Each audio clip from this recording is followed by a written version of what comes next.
You see there, we continue to follow that devastating story of that wildfire out in Gatlinburg, Tennessee. You're looking at videos here coming in over the last couple of weeks when the fire was at its worst.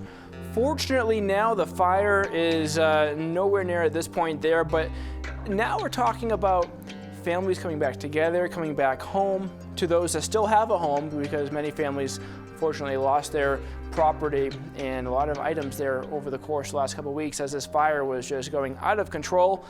We do have a field correspondent on the ground there, and we are going to continue bringing those stories of that community to share that, because what's happening is, and especially what did happen, very serious. That's right. So the recovery efforts will continue. We want to go ahead and just show you some of the temperatures out there right now. Bismarck, -3 degrees. Definitely feeling the big chill across the northern portion of the U.S. Not bad as we look into the southwest, into the southeast, but boy, that colder air north.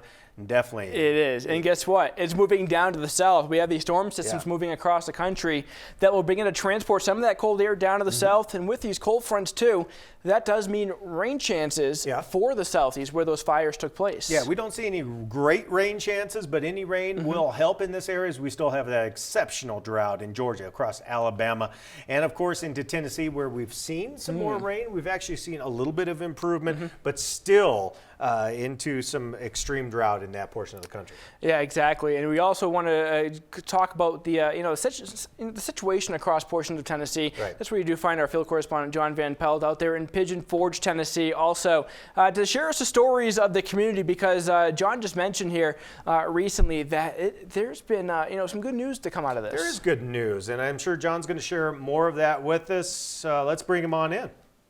Yeah, the good news is this. Gatlinburg opened yesterday, guys, at 7:30 in the morning after being closed for 11 days. Here in Sevier County, the main three towns are Gatlinburg, Pigeon Forge, and Sevierville. The worst impacted from the fire physically was Gatlinburg, because of those almost 2,000 buildings damaged or destroyed, and of course 14 people lost that we know about now, and 18,000 acres burned.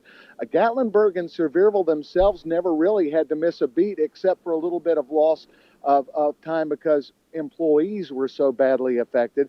But as we look now, you can see the lights brightly behind me in Pigeon Forge here. This is the Great Smoky Mountain Opry. And also these pictures we're seeing in the big box here, that's from the island, the Sky Wheel, that will take you 200 feet above the island. That's a great big entertainment complex here in Pigeon Forge. It has hotels and restaurants and stores and rides and museums, all sorts of fun stuff. Look at that fountain. Isn't that amazing? Yeah, that is fantastic. Now, how has the tourist business been? It looks like they're up for business and things are running pretty festively out there. Yeah, Mike, the worst effect they had in Pigeon Forge and Sevierville was because of the news not telling the full story. We were telling the full story that they weren't closed, but a lot of people got the impression, like a beach town hit by a hurricane, that everything was devastated and closed. Not the case. And then today in Gatlinburg, we got to talk to visitors and locals alike who said they were obviously thrilled that Gatlinburg was back open, and downtown traffic was amazing. They said it looked like a normal day. So once they got back on track, and after that hard work, Gatlinburg is back up and running wonderfully. And John, Weather Nation did learn of a couple of juveniles that were arrested. Is that correct? Yeah, there was a 15-year-old and a 17-year-old, two boys old enough to know not to play with matches. Apparently they were dropping lit matches on the trail somewhere up in the hills near Gatlinburg, and they have been charged with aggravated arson. Wow.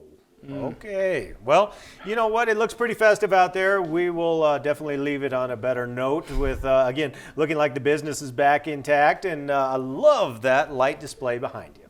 Yeah, right behind me, the theater was full for the 3 o'clock show, so hopefully they will be for the 8 o'clock show again tonight. All right. Thank you very much, John Van Pelt. Let's go ahead and shift gears right now. Let's talk snow. Let's go to Snoqualmie Pass in Washington. And you know what? It took a while, but we've got the snow coming down in this portion of the country and looking like, yeah, now we've got the ski resort up and running. People are out there. People are on the lifts and into Bend, Oregon. The snow has melted quite a bit today. We had quite a bit on the ground, but look at all that blue sky overhead. So into the northwest, we will see another batch of rain and snow pushing on in. But for the moment, temperatures above freezing in Bend, Oregon.